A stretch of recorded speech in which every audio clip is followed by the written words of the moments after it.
후지산이 곧 터져도 이상하지 않을 정도로 그 이번에 터지면은 도쿄돔 350개 채울 정도에 제가 부러질 거라는 거예요. 그래가지고 그 얘기를 많이 합니다. 수도 이전에 대한 얘기를 많이 해요. 정치가들이 그렇게 얘기하는데도 불구하고 자민당 정치가들은 대부분 집이 도쿄잖아요. 신사임당 시청자 여러분 안녕하십니까. 지난번에는 제가 병원에서 나오자마자 여기서 했었는데 벌써 이제 한 달 지났네요. 아직도 목이 조금 좋지 않습니다만 오늘도 재미있게 한번 또 얘기 나눠보겠습니다. 최근 일본의 대재앙을 예견한 만화가 화제라고 하는데요. 어떤 만화이고 어떤 내용을 담고 있나요? 사실 최근에 일본에서 이제 지진에 대한 얘기가 많이 나오잖아요. 일본에 관해서 요즘 뭐 지진만 나오나 뭐 홋카이도는 눈이 엄청 왔잖아요. 하여튼 자연재해가 굉장히 많아요. 산불도 엄청나게 크게 났죠. 이런 것들이 최근 일본에 많이 일어나는데 그중에서도 압권이 지금 이거예요. 지진 문제. 여기에서 말하는 이 사람의 그 만화는 그죠? 다츠키로가 2011년도 동일본 대지진을 예언했던 사람이잖아요. 그 만화에서. 그러니까 이게 이 사람을 가볍게 볼 수 없는 거예요. 근데 이 사람이 최근에 제작한 만화에 7월 5일 날 일본에 큰 지진이 온다는 거 아니에요. 근데 그 일본의 큰 지진이라는 거는 지금 후지산하고 난카이 트래프트 이 두 개란 말이에요. 근데 난카이 트래프트하고 이게 쭉 이어져 가지고 이 끝부분에 보면 후지산하고 이어져 있어요. 근데 과거에는 여기 이제 난카이 트래프트가 예를 들어서 도쿄 거의 그쪽에서부터 시작해서 저 오사카 그 끄트머리까지 그게 난카이 트래프트라 그러면 여기에서 지진이 일어난다는 거 아니에요. 9.0이 넘어가는 지진이 난다는 거예요. 동일본 대지진보다도 동그라미 하나는 더 파워가 있을 거라는 겁니다. 엄청나죠. 이게 있고 거기에 엄청난 그런 지진이 왔을 경우에 국까지 왔을 경우에 이 진동이 분명히 후지산에서 연동이 될 거란 말이에요. 그 후지산도 지금 사실은 후지산이 먼저 터지냐 난카이 트래프트가 먼저 터지냐 어느 쪽이 먼저 터져도 전혀 이상하지 않다고 하는 게 일본의 지진 전문가들 대부분이 하는 얘기잖아요. 그런데 이제 거기에다가 만화가가 7월 5일이라고 딱 꼭 집어서 이제 얘기를 했단 말이에요. 야, 이게 이제 소위 말해서 예언가들도 날짜를 콕 집어서 얘기하는 거는 상당히 부담스럽잖아요. 대충 그 지점 어느 지점에 그럴 거다 하고 얘기는 하는데 이 사람은 이제 왜 그러냐니까 자꾸 꿈을 꾼다는 거야. 예지몽을. 그러면서 하는 얘기가 하늘에서 내다보면은 그 구글 지도를 내다보는 같이 그렇게 보인다는 거예요. 그럼 거기에서 지상에서 일어나는 일들이 꿈에 다 보인다는 거잖아. 그걸 만화로 다 그려놨어요. 그 꿈이 100% 미래를 그대로 투사하는 건지 그거는 알 수 없잖아요. 그런데 어쨌든 이 사람의 얘기가 허투루게 못 넘기는 일은 한번 보세요. 영상이 인터넷에 가서 보면요. 우리 지상파 영상들도 이거 많이 다뤘습니다. 7월 5일 날 아예 꼭 집어서 7월 5일이라고. 그러니까 이거는 전례가 있으니까. 동일본 대지진은 정확히 예언했단 말이에요. 그러니까 그런 부분에 대해서 이제 이게 굉장히 화제가 되고 있고 일본에서도 아마 그냥 가볍게 넘기지 못하는 얘기겠죠. 일본 사람들에게 지진은 어떤 느낌인가요?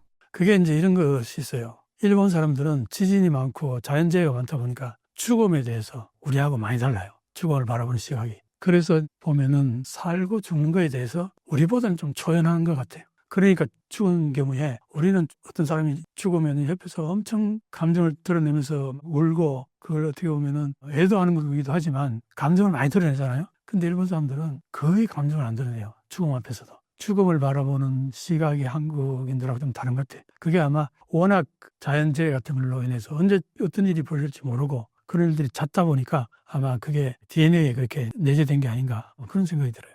일본은 지진을 어떻게 대비하고 있나요?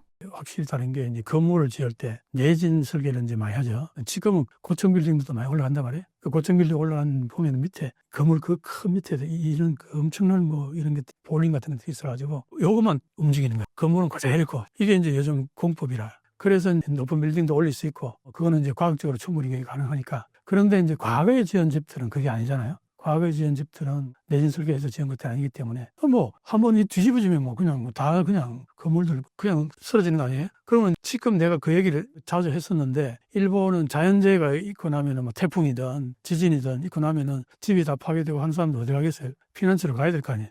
그럼 강당 같은 데 갔을 때 이게 과연 일본이 정부가 제대로 케어가 되느냐 이가 지금은 거의 안 되고 있다는 얘기를 내가 자주 하잖아요. 가보면은 뭐 우리 같은 경우는 텐트 하나씩 탁탁탁 주어져요. 피난 가족에게. 피난 가족 해봐야 요즘 뭐 소가족이니까 많아야 4명일 테고. 그죠? 그럼 텐트 하나, 튼실한 거 하나 정도 제공하면은 충분하거든요. 그 강남 같은 데 큰 데다. 그럼 막 텐트가 뭐 한 몇백 개 이렇게 해놓으면은 그 몇백 명은 충분히 수용이 가능하잖아. 그럼 거기에서 프라이버시도 충분히 가능하고 체온도 충분히 보존 가능하고 여러 가지가 어느 정도 커버가 된단 말이에요. 샤워 시설 같은 것도 화장실 같은 거 금방 또 자작하게 갖다 설치한다고요. 일본은 그게 안 돼요. 왜 안 되냐? 자연재해가 너무 많다 보니까 자연재해에 대해서 돈이 쌓인 게 없는 거예요. 돈이 없는 거죠. 그러니까 옛날에 일본은 자연재해 하면은 어쨌든 세계에서 뒤지지 않는 그런 잘 갖추어진 일본이라고 그렇게 했는데 지금은 그게 안 된다 이런 얘기죠. 일본이 새 건물을 짓지 않는 것이 지진과 연관이 있나요? 그렇죠. 옛날 건물들은 아파트 같은 개념이거든요. 단독주택도 많고 단독주택이 제일 많다 보면 옛날 도쿄타워 이런 게 있는 거 거기에서 내다보면은 고층 빌딩도 많고 굉장히 도일 같은 마츠노 같은 게 많이 보이는데 새로 도쿄타워보다 더 크게 길쭉하게 올라간 전망대가 있어요. 아주 높은 그 전망대에 가보면은 내려다보면은 그 넓은 땅이 전부 단독주택밖에 안 보여요. 정말 볼 거 하나도 없어요 진짜. 이쪽 쫙 물론 이쪽으로 보면은 좀 고층 빌딩도 있고 좀 있는데 그거 보면은 정말 실망스러워요. 볼 게 없어. 단독주택이에요 이쪽에. 그냥 단독주택이라는 게 보통 2층 내지 3층. 그 뭐 보면 일본은 3층이라 해도 위에 다락방 같이 그렇게 했잖아요. 그 1층이 좀 좋고 3층은 다락방 같이. 요런 단독주택들이 다다다다닥. 거기에는 어떤 현상이 있냐. 그거 전부 다다미 방이에요. 대부분 다. 그 목조 건물이란 말이에요. 그러니까 그 목조 건물에 다다미 방이니까 여름에는 시원할지 몰라도 겨울에 추울 때는 보온이 전혀 안 되니까 그런 문제. 그다음에 그 지진이 일어나면은 뭐 목조 건물이니까 뭐 그냥 쉽게 그냥 찌그러지고 부서지죠. 만약 난카이 대지진이 일어나면 예상되는 피해 규모가 어떻게 되나요? 피해 규모는 뭐 어마어마합니다. 일단 인원이 한 32만 명이라고 그래요. 희생자가, 사망자가 한 32만 명 정도 될 거라고 보고 경제적인 손실은 한 300조, 어마어마하죠. 근데 이제 거기에 동일본 대지진 때도 보면은 그 해안을 막 다 쓸어버리고 원자력 발전소도 그냥 폭파돼버리고 쓰나미가 오면서 그리고 그 마을 전체가 완전히 집들이 그냥 막 다 찌그러지면서 그냥 자동차 다 떠내려가고 배 막 다 떠내려가고 근데 그게 지금 그 난카이 트레프트 쪽은 사람들이 많이 사는 지역이잖아요. 거기가 저지대란 말이에요. 일본에서. 일본 지도가 이렇게 있으면은 저 위쪽 홋카이도나 이쪽 우리 동해 쪽에는 고산지대예요.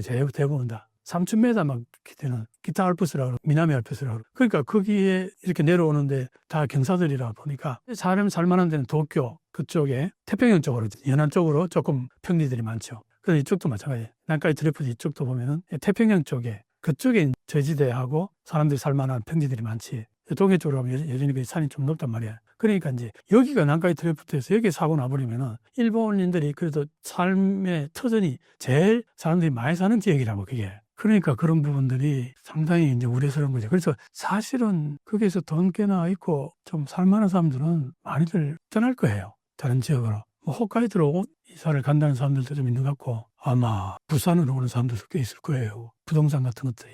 일본 사람들이 많이 산다는 얘기를 들었거든요. 그리고 아예 뭐 캐나다는 이민도 갈 수 있고. 하여튼 그렇게 해서 거기에 있다가는 언제 어떻게 될지 알 수가 없잖아요. 그런 이제 우려들이 있겠죠. 그렇지만 뭐 돈 없고 터전 없고 그런 사람들은 어떻게 옮길 수 있나? 그럼 그대로 사는 거죠. 만약 후지산이 폭발한다면 우리나라에도 영향이 있을까요? 후지산이 이제 지금 엄청나게 기한이 지났다는 얘기가 많아요. 한 150년 가까이 주기가 됐다면 이게 많이 남은 게 아니라 곧 터져도 이상하지 않을 정도로 그럼 계속 이제 더 압력이 쌓일 거 아니에요. 시간 지날수록. 그 이번에 터지면은 참 상당히 대단할 거다. 제가 말이죠. 제가 어느 정도냐면은 도쿄도 350개 채울 정도의 재가 부러질 거라는 거예요. 화산재가. 그게 도쿄에 전체가 부러졌다 치자. 3cm만 돼도 지하철이고 뭐고 못 다닐 뿐만 아니라 전기가 다 끊어질 거라는 거예요. 그렇게 되면은 도쿄 시내 기능, 삶의 터전 자체가 기능이 마비가 돼버린 거예요. 전기가 없으면 3층, 5층, 10층만 돼도 매일 그걸 할 수도 없고 물은 어떻게 하며 삶이 안 되잖아요. 그럼 어디 다 피난을 가야 되는데 2,500만 정도 피난을 가야 되는데 계산해보면 현재로서는 한 500만 명 정도는 갈 데가 없다는 거예요. 한 2천만 명 정도는 어떻게 수행이 되는데 이런 현상이 벌어지게 되면은 일본 경제가 어떻게 될 것 같아요? 완전히 망가지는 거죠. 그냥 그 죄를 어떻게 할 거예요? 그거 다 치우는데 시간이 어떻게. 그러니까 이게 도시 기능이 마비돼버리고 제일 도시 도쿄가 그렇게 마비돼버리면은 어떻게 상상이 안 가는 거죠. 그래가지고 그 얘기를 많이 합니다. 수도 이전에 대한 얘기를 많이 해요. 정치가들이 그렇게 얘기하는데도 불구하고 자민당 정치가들은 대부분 집이 도쿄잖아요. 절대 안 옮기려고 그래요. 그래서 이제 그게 수도권이 그렇게 마비가 되면은 일본은 역사 속에서 아마 가장 암울한 시기를 맞이하지 않을까. 뭐 그렇게 다들 보는데 이게 참 묘한 게 방법이 없잖아요. 온다 그러는데 오는 건 확실하다 그러는데 언제 올지 모르고. 그러니까 참 이런 얘기하는 우리도 뜬구름 잡는 것 같기도 하잖아요. 그런데 사실은 7월 5일이라는 날짜가 바뀌면서 곳곳에서 특집이라든가 뭐 이런 영상들이 굉장히 많이 쏟아지잖아요. 그럼 이게 그냥 해퍼닝으로 끝날 얘기는 아닌 것 같고 그러니까 참 뭐라고 언급하기도 참 그래요. 일본의 정치인들은 재난 대비를 어떻게 하고 있나요? 대비를 어떻게 할 수 있었냐? 한번 생각해봐요. 후지산이 터져가지고 제가 3cm에서 10cm 쌓인데 그 어떻게 청소가 되겠냐고. 너무나 엄청나가지고 대비가 어떻게 되냐요. 그래서 대비가 가장 그래도 현실적인 게 미리 이전하는 것도 하나의 방법일 거 아니에요. 근데 그걸 안 한다는 거예요. 정치가들이. 대부분의 실권자들, 권력자들이 기반이 다 도쿄이기 때문에 안 움직이려고 한다는 거예요. 그리고 그 사람들이 지금 나이가 얼마인지 알아요? 대부분 60대 혹은 70대, 80대일 거야. 이 사람들이 내가 지금 삶이 얼마나 산다고 수도 옮겨가지고 뭐 영광 보겠다고 그럴 생각이 있을 거 아니에요. 안 움직이는 거다. 내가 보면은 일본에서는 지금 일본이 초고령사회라고 얘기 많이 하는데 초고령사회가 단순히 거기에 뭐 어떤 복지 문제라든가 노동력 문제라든가 이런 문제가 아니고 이 젊은 세대들을 완전히 내팽개쳐 놓고 노인 세대 자기들 누릴 거 다 누리고 옛날에 그 엄청나게 경제 포항일 때 그거 다 누렸죠. 그 다음에 이제 은퇴할 때쯤 돼가지고는 그 소위 말해서 국민연금이라든가 이런 거 챙길 거 다 챙기고 그리고 남겨놓은 게 뭐냐 265% 국가 부채를 남겨놨어요. 그럼 젊은 사람들 어떻게 하라는 거야? 거기에 대해서 꿈쩍도 안 해요. 그게 내가 볼 때 일본 사회는 미래를 생각하는 사회가 아닌 거죠. 과거에서 머물러 있고 과거에서 뭐 끝나는 거 아닌가. 그래서 요즘 젊은 사람들 해외 탈출 많이 한다고 그러대. 일본의 젊은 층 사이에 일본 사회에 대한 회의감이 크다고 하는데 정말 그런가요? 사회학자들 통계치를 내보잖아요. 젊은 사람들이 엄청 무기력해요. 그 어떤 의욕 같은 것도 없고 회사 같은 취직했잖아요. 회사 발전을 위해서 뭔가 애쓰고 노력하는 그런 열의 같은 거 전 세계에서 거의 꼴찌예요. 선진국에서 말할 것도 없고 거의 뭐 한 10, 20%대밖에 안 돼요. 다른 나라 같은 경우는 40%, 50% 베트남이라든가 이런 발전도상국 같은 데는 7, 80%예요. 그 회사에 대한 열이라든가 내가 발전을 위해서 노력하겠다. 그런 수치로 나타난단 말이에요. 일본은 거의 10%대 20%대요. 아예 회사에 대한 의욕이라든가 그런 게 없어요. 왜? 임금을 너무 적게 주니까. 그거 올려주지도 않고 뭐 그러니까 그 노력하는 만큼 돌아오는 게 없으니 뭐 의욕이 없는 거죠. 근데 내가 그런 얘기를 자주 하잖아요. 일본에서는 실업률이 낮다. 일본이 늘 그걸 한국하고 비교할 때 과장을 하잖아요. 우리는 실업률 낮은데 일본은 실업률이 높아가지고 한국 젊은이들이 일본에 취직하러 온다. 일본이 좋으니까 오는 거 아니야, 한국보다. 그거는 수치에서 착각을 일으키는 거예요. 예를 들면 이런 거죠. 200만 원 주고 고용을 하느냐, 150만 원 둘을 고용하느냐, 이거예요. 일본에서는 150만 원 주고 둘이 고용하고 그 임금에서 거의 머물러 있는 문제고 한국은 200만 원. 그러면 한 사람은 고용 못 할 거 아니에요. 300만 원밖에 없으니까. 그러면 이 사람은 딴 데 또 고용도 할 수 있을 거고 어쨌든 노력할 거란 말이에요. 그리고 이제 또 회사가 200만 원 주면은 이 친구는 150만 원 받는 친구보다는 회사에 공헌하려고 그러고 노력할 거 아니에요. 그럼 회사가 발전한단 말이에요. 부가가치가 높아질 거 있잖아요. 거기서 커지면은 또 고용할 수 있는 여력이 생기고 이런 게 있는데 일본은 150만 원 아주 낮은 임금에다 눌러버리니까 내가 방금 얘기했듯이 의욕이 없는 거예요. 회사에 공헌하고 싶은 거예요. 그냥 한번 들어갔다 하면 자르지를 않으니까. 일본이 그 고용이 그래서 고용이 실업률이 낮다는 거 아니에요. 들어갔다 그러면 일단 자르지를 못해요. 그러니까 이제 의욕이 안 생기는 거예요. 부가가치가 안 높아지는 거예요. 그래서 좀비 기업이 그렇게 많다는 거예요. 일본에 60, 70%가 좀비 기업이라는 거예요. 그 얘기는 뭐 계속 나옵니다. 그러니까 이제 일본이 젊은이들에게도 사실은 인센티브를 많이 줘야 되는데 그게 안 되니까 해외로 나가면은 2배, 3배 기본 봉급이 그렇고 호주 같은 데 가도 뭐 4배씩 나올 수도 있고. 그러니까 일본에서 그렇게 낮은 임금 받고 미래도 보장이 안 되잖아요. 한번 보면 최근에 쌀값이 70%, 80% 올랐다 그러죠. 그 다음에 애나 올라가지고 뭐 봉급이 그냥 20, 30% 까진 거나 마찬가지고 물가는 더 오르고 실질 임금은 떨어지고 그 다음에 공공요금은 전부 다 뛰었어요. 전부 민영화돼 있어가지고. 그러니까 낮은 봉급에 나가는 돈이 너무 많으니까 실질 내가 손에 쥐게 되는 봉급이 너무 적은 거야. 그러니까 이 사람들이 의욕이 있겠어요. 차라리 뭐 회사 그만두고 아르바이트 같은 거 하든가 아니면 해외 나가서 그냥 워킹 홀리데이 같은 거 하면서 돈 벌려고 그런 현상들이 지금 굉장히 많이 벌어지고 있다 이게. 일본의 낮은 임금 문제는 오랜 기간 제기되어 왔는데 왜 고치지 않는 걸까요? 그게 이제 처음 메커니즘이 이렇게 됐어요. 버블이 바꿔지게 되면서 회사들이 막 도산도 하고 했을 거 아니에요? 그때 많이 회사에서 잘려나갔을 거 아니에요? 그때 지옥이었던 거죠. 왜냐하면 일본에서는 평생 직장이었잖아. 평생 직장이고 연공서열이고 이런 생활을 해오던 사람들이 회사가 찌부러지거나 해서 방출돼버리면 이 사람 갈 데가 없는 거예요. 미국은 그게 아니잖아요. 여기 잘리면 저쪽에서 막 온갖 그게 너무 활성화돼 있잖아. 오히려 여기 있다가 다른 데 가면서 돈 더 많이 받고 가는 경우도 많고. 근데 일본은 그게 아니잖아요. 하나의 단체가 연공서열이고 그 다음에 평생 직장이란 말이에요. 평생 직장은 톱니바퀴처럼 굴러간다고요. 처음에 들어가면 아무리 능력이 있어도 봉급은 적고 시간이 지나야 세월이 지나야 과장, 계장 이렇게 직급이 올라가야 그때부터 봉급이 올라가는 시스템이잖아요. 그럼 여기서 잘렸던 사람은 어디로 들어가냐 이거야. 중간 계급 어디로 끼어 들어가냐 이거야. 그런 게 잘 활성화 안 돼 있는 거예요, 일본 사회가. 그러다 보니까 그렇게 지옥이 옆에서 보인 거 아니에요. 그러다 보니까 회사에 남아있는 사람들은 자르지만 말아달라. 봉급은 안 올려줘도 좋으니까. 이게 은연중에 노사관계가 그렇게 형성이 돼버린 거예요. 그러니까 경영자 측 입장에서는 절대 봉급을 안 올려줘요. 한번 올렸다 내리기는 너무 힘드니까. 그러니까 딱 그 직급이 올라갈 때 그때만 올려주는 거예요. 그러니까 젊은 사람이 아무리 능력이 있어도 자기가 그걸 뭔가 성과를 올려도 아무 돌아오는 게 없어요.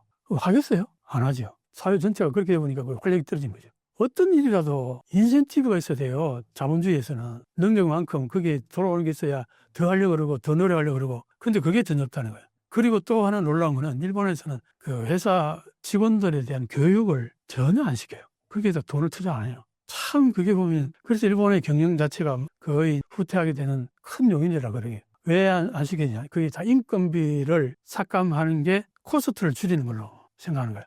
회사 입장에서 코스트를 줄여야 이익이 많이 남는 거예요. 그 코스트 줄이는 데서 인사 문제, 여기에 코스트를 가장 많이 줄이려고 한다는 거예요. 사실은 여기에다 투자를 많이 해서 기술도 업그레이드해서 부가가치를 높이는 이런 작업들을 해야 되는데 그런 걸 안 했다는 거예요. 그게 이제 소위 말해서 버블이 꺼지면서 일본 경제가 악화되는 그 과정 속에서 그런 어떤 행태가 나타나기 시작했다는 거죠. 그래서 좋은 경영인은 회사를 잘 현상 유지화해서 자기 직원들을 자르지 않는 거, 이것만 해도 잘하는 경영이다 하는 인상을 줬다는 거예요. 그 당시에. 왜? 법을 꺼지고 난 다음에 너무나 그 지옥이었기 때문에. 그러니까 그게 계속 이어지면서 이게 20, 30년이 와버린 거예요. 그러니까 일본의 젊은 사람들의 능력이 아무리 있어도 그걸 그대로 반영해주고 인센티브를 주고 하는 그런 게 없다 보니까 진짜 능력 있는 젊은이들은 해외 기업들을 다 반영인 거예요. 디지털 사회는 한 사람의 천재가 20, 30만 명 모이 살린다고 그 회사를 안 하고 그냥 바로 이렇게 시작할 수도 있잖아요. 이게 일본엔 없어요. 이런 게. 왜? 연공서열 거기에 그런 인재가 가겠냐고. 안 그래요?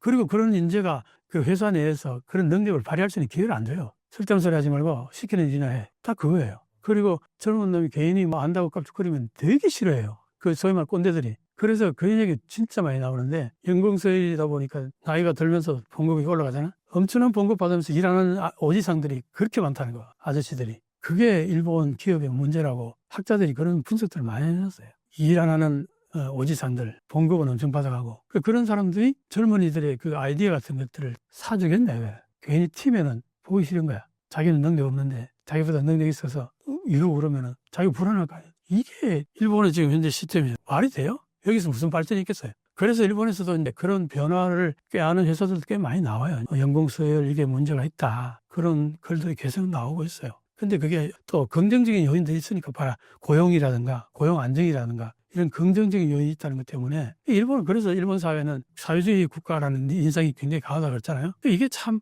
근데 일본은 사회주의 국가 같은 시스템을 가지고 있으면서 공공요금들은 예를 들어서 전기, 그 다음에 수도 뭐 이런 것들 전부 민영화해버린다. 수도과 전기료 이런 것들이 폭등하는 거야. 교통비는 어떻고? 교통비도 그것도 전부 민영화했잖아요. 지하철 같은 민영화. 그러니까 우리 지하철보다 좀 멀리 가면요 5배 정도는 비쌀 거예요.